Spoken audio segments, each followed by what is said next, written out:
One day the Prophet Muhammad was asking, tell me who is the bankrupt person? In Arabic, it's the muflis. Muflis. He said, who is the muflis? Who's the bankrupt person? And his companion said, it's the person, they have no money, they have no property, they have no way of paying their debts. And the Prophet Muhammad said, no, that's not the bankrupt person. The bankrupt person is the person on the day of judgment. They come and they have mountains of good deeds because they prayed and they fasted and they gave charity and they took care of people. But they also wronged people. They talked bad about people behind their back. They lied on people. They slandered people.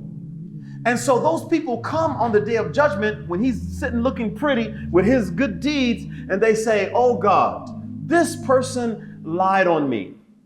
And so God is going to give them their justice on the day of judgment and say, okay, take some of their good deeds. So they take the good deeds. They take some good deeds. Then another person comes, says, oh, this person slandered me, or this person backbit me. Okay, take some of their good deeds. Oh, this person,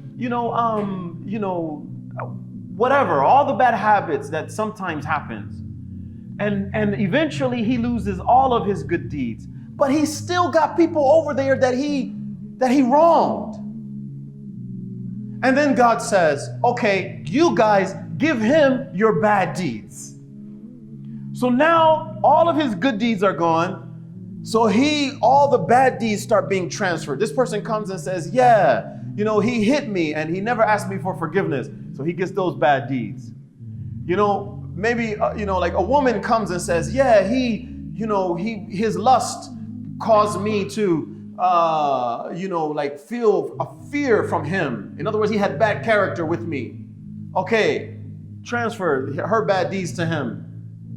Until he has a mountain of bad deeds. Remember, he started off with a mountain of good deeds. Now he has a mountain of bad deeds. And then finally, God tells the angels, throw him in the fire. That's hustling backwards.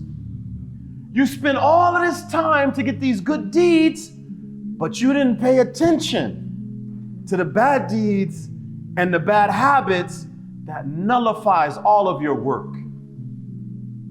In the Quran, the way it's described is a woman, she's knitting. She knits, right? Like she's knitting a blanket. During the day, she's knitting a blanket. But at night, she undoes all of her work. She takes the string and pulls it all the way out. That's hustling backwards. You're never going to accomplish the blanket if you do that. All right?